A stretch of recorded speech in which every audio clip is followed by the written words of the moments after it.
আমি ক্লাস 5 এ পড়ি। আমাদের দাবি হলো বৃত্তি দেওয়া। আমরা যাতে সরকারি বৃত্তি দিতে পারি।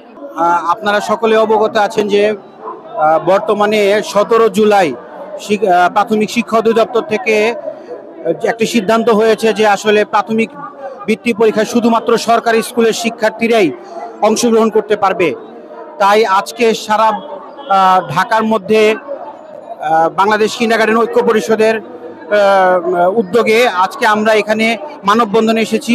আমাদের দাবি হচ্ছে যে বৃত্তি পরীক্ষায় সরকারি বেসরকারি সহ সকল শিক্ষা প্রতিষ্ঠান অংশগ্রহণ করতে হবে। পাশাপাশি যদি বৃত্তি পরীক্ষা না হয় তাহলে পিএসসি পরীক্ষা সকলকে আগের মতো পিএসসি পরীক্ষা সারা বাংলাদেশে একযোগে হবে। আর তা না হয় আমরা মানববন্ধনের পরবর্তীতে আবার মাঠে নামবো। আমাদের এই দাবিকে অবশ্যই আদায় করার জন্য যে কোনো প্রসেসে যে কোনো আন্দোলন করতে হয় আমরা অংশগ্রহণ করব। আমাদের দাবি এটাই, আমাদের বাচ্চাগুলো যেন তাদের অধিকার থেকে বঞ্চিত না হয়। তাদের অবশ্যই মেধাবী আছে, তারা কিন্ডারগার্টেন পড়ছে দেখে কি হয়েছে, তারা তো বাংলাদেশের এই আগামী দিনের ভবিষ্যৎ। তারা মেধাবী হওয়া সত্ত্বেও কেন বৃত্তি পরীক্ষায় অংশগ্রহণ করতে পারবে না? আমি কামরাঙ্গীচর মাদারল্যান্ড স্কুল থেকে আসছি। আমি কামরাঙ্গীচর মাদারল্যান্ড স্কুলের শিক্ষিকা। আমাদের দাবি হলো বৃত্তি দেওয়া। আমি ক্লাস 5 এ পড়ি। মাদারল্যান্ড স্কুলে।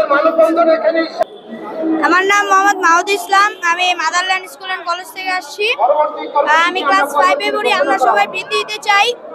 আমরা এই রোদের মধ্যে শুধু তো দাঁড়িয়েছি না, আমরা তো বৃত্তি দেওয়ার জন্য দাঁড়িয়ে আছি।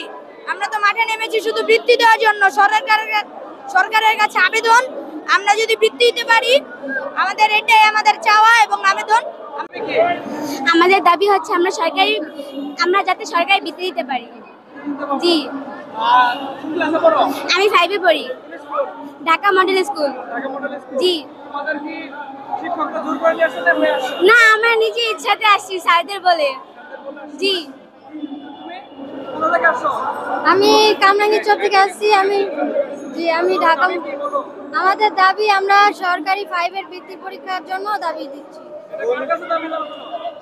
সরকারের কাছে আমরা জোর দাবি দিচ্ছি।